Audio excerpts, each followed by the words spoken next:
Hello everyone, welcome to my YouTube channel. तो आज हम लोग क्लास 12th की केमिस्ट्री फिजिकल सेक्शन में फिजिकल केमिस्ट्री का रिवीजन करने जा रहे हैं। सॉल्यूशन यहाँ पर मैं सिर्फ और सिर्फ इम्पोर्टेंट क्वेश्चन का बात करने जा रहा हूँ जो सिर्फ आपके बोर्ड एग्जाम 2024 के लिए इम्पोर्टेंट है। पहला क्वेश्चन है इस चैप्टर से, difference between molality and molarity. Molality और मोलारिटी के बीच में आपको डिफरेंस आउट करना है। तो उससे पहले आपको कुछ बेसिक चीज़ों को जान लेना होगा। फॉर एग्जांपल मैं बात करता हूँ कि सॉल्यूट क्या होता है, सॉल्वेंट क्या होता है एंड सॉल्यूशन क्या होता है।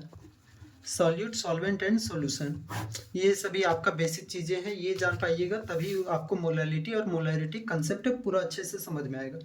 मैं बात कर रहा हूँ कि मैंने वाटर लिया है और उस वाटर में मैंने कुछ शुगर ऐड कर दिया है। वाटर में कुछ शुगर ऐड किया है तो बन जाएगा मेरा शरबत, है ना। फिर उसी तरह मैंने वाटर लिया है और उस वाटर में मैंने सॉल्ट को ऐड कर दिया, सॉल्ट डिजोल्व कर दिया है तो मेरा कुछ एक अलग प्रकार का सॉल्यूशन बन जाएगा। वाटर और सॉल्ट का सॉल्यूशन बनेगा। तो मैंने क्या लिया है, वाटर, और उस वाटर में मैंने क्या ऐड किया है, शुगर। तो आप जिस चीज़ को मिलाते हैं, जिस चीज़ को ऐड करते हैं, उसको पर्सनली हम लोग सॉल्यूट के नाम से जानते हैं। जिस चीज़ों को हम लोग ऐड करते हैं वो हो जाएगा सॉल्यूट, और जिसमें ऐड किया जाता है, जिसमें ऐड करा जाता है वो हो जाएगा सॉल्वेंट। तो देख सकते हैं हम लोग कि शुगर को हम लोग वाटर में ऐड कर रहे हैं तो वाटर हो जाएगा सॉल्वेंट और शुगर क्या हो जाएगा, सॉल्यूट। और जो बन के मेरा शरबत तैयार हुआ वह हो जाएगा सॉल्यूशन। क्लियर। फिर उसी तरह से देखते हैं, वाटर में मैंने सॉल्ट डिजोल्व किया है तो सॉल्ट को डिजोल्व किया है, मैंने ऐड किसे किया है, सॉल्ट को, तो सॉल्ट हो जाएगा मेरा सॉल्यूट। एंड किस में डिजोल्व किया है, तो मैंने डिजोल्व किया है वाटर में, तो वाटर हो जाएगा सॉल्वेंट, और जो बन के तैयार हुआ वह मेरा हो जाएगा सॉल्यूशन। तो मोलालिटी क्या होता है, मोलालिटी को अगर हम लोग देखते हैं तो क्या है definition, it is the number of moles, या नंबर ऑफ मोल्स है ऑफ सॉल्यूट। किसका नंबर ऑफ मोल्स बताता है मोलालिटी, सॉल्यूट का नंबर ऑफ मोल्स। यानी कि अगर आप वाटर में शुगर ऐड किए, वाटर में सॉल्ट ऐड किए, तो इन दोनों का नंबर ऑफ मोल्स बताएगा, शुगर का या फिर वाटर का, सॉरी शुगर का या फिर सॉल्ट का। Number of moles of solute present in पर केजी ऑफ द सॉल्वेंट, इस चीज को ध्यान में रखना, पर केजी ऑफ द सॉल्वेंट, मतलब 1 केजी सॉल्वेंट में, 1 केजी सॉल्वेंट में आपने सॉल्यूट का नंबर ऑफ मोल्स कितना ऐड किया है, वही आपका हो जाएगा molality. It is the number of moles of solute, solute का नंबर ऑफ मोल्स है प्रेजेंट इन पर केजी ऑफ द सॉल्वेंट। जैसे कि मैंने 1 केजी वाटर ले रखा है, 1 केजी वाटर, तो 1 केजी वाटर में सॉल्ट का नंबर ऑफ मोल्स कितना है, सॉल्ट का नंबर ऑफ मोल्स कितना है, यही हो जाएगा मेरा मोलालिटी।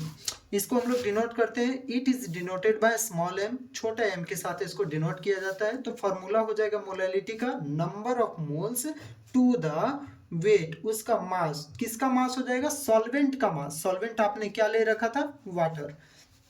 यहाँ पर भी मैंने एग्जांपल दिया हुआ है, solute plus solvent solution. Solute की जगह पर मैंने शुगर लिया हुआ, सॉल्वेंट की जगह पर वाटर।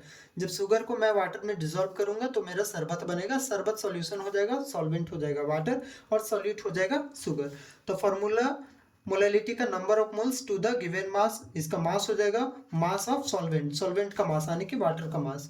अगर मैं नंबर ऑफ मोल्स को खोल के लिखता हूँ तो क्लास 9 में और 11 में आप लोगों ने मोल कंसेप्ट का पढ़ा होगा कि नंबर ऑफ मोल्स का फॉर्मूला होता है weight given mass to the molar mass. तो गिवन मास आपको जो मास दिया रहेगा so to the molar mass, उस कंपाउंड का मोलार मास, ठीक है, मल्टीपल 1000 अपॉन W1 इन ग्राम।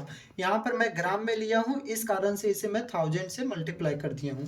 नेक्स्ट आगे बढ़ते हैं, इट डिपेंड अपॉन मास, या किस पर डिपेंड करता है, मास पर डिपेंड करता है। जैसे कि यहाँ पर देख सकते हैं पर केजी, दैट मीन्स मास पर डिपेंड करता है।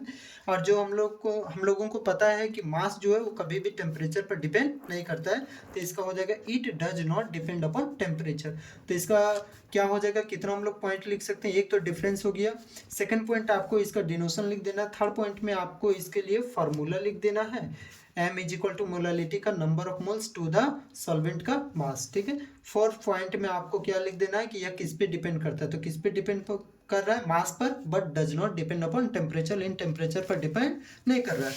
नेक्स्ट हम लोग बढ़ते हैं मोलारिटी की ओर।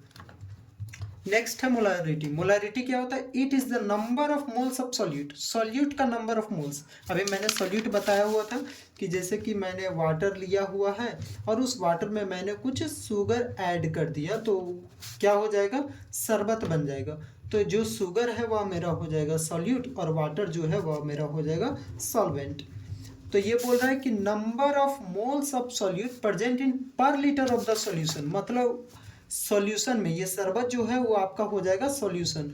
तो बोल रहा है कि 1 लीटर सॉल्यूशन में, 1 लीटर सॉल्यूशन में आपका कितना सॉल्यूट मौजूद है, number of moles. 1 litre solution में आपका number of moles of solute कितना, यही आपका बताएगा मोलैरिटी। जबकि मोलैरिटी में क्या हो रहा था? 1 kg सॉल्वेंट में जो नंबर ऑफ मोल सॉल्यूट रहता है उसको हम लोग मोलैलिटी बोलते हैं। जबकि 1 लीटर सॉल्यूशन में जितना नंबर ऑफ मोल सॉल्यूट रहता है उसको हम लोग बोलते हैं मोलैरिटी। तो इसके लिए डिनोशन क्या हो जाएगा? It is denoted by capital M. Capital M से इसको डिनोट करते हैं, याद रखिएगा। लिटी जो होता है वो छोटा होता है, दैट मीन्स आने किसको स्मॉल एम से, और मोलैरिटी को कैपिटल एम से इंडिकेट करते हैं। तो इसके लिए फॉर्मूला क्या हो जाएगा? मोलैरिटी का number of moles to the volume. यहाँ पर हम लोग देख सकते हैं पर लीटर, तो ये लीटर जो है ये वॉल्यूम में हो जाएगा, पर लीटर सॉल्यूशन इन लीटर, ठीक है। Number of moles to the volume. अब इसको मैं नंबर ऑफ मोल्स को खोल के लिखूंगा तो क्या हो जाएगा? Given mass to the molar mass into 1000 upon भी। यहाँ पर देखिए मैंने ये लीटर में ले रखा है, लीटर है ये, लीटर में, जबकि यहाँ पर ये किस में? मिलीलीटर में। मिलीलीटर में इसलिए वहाँ पर मैंने 1000 लिखा हुआ है। इट डिपेंड अपॉन वॉल्यूम, या किस पे डिपेंड करता है? वॉल्यूम पर। जबकि मोलालिटी जो है पर केजी के बारे में बता रहा है, यानी कि मोलालिटी जो है मास पे डिपेंड करता है, जबकि ये जो मोलारिटी है ये हमारा मोलारिटी जो है वो वॉल्यूम पर डिपेंड करता है। अब वॉल्यूम पर डिपेंड करने वाली चीज़ें जो होती है वो टेम्परेचर पर भी डिपेंड करता है। अब यहाँ तक हम लोग समझ गए। आज की वीडियो में बस इतना ही, फिर नेक्स्ट वीडियो में हम लोग ऑस्मोसिस और ऑस्मोटिक प्रेशर के बारे में अच्छे से जानकारी समझेंगे। Thank you, signing off.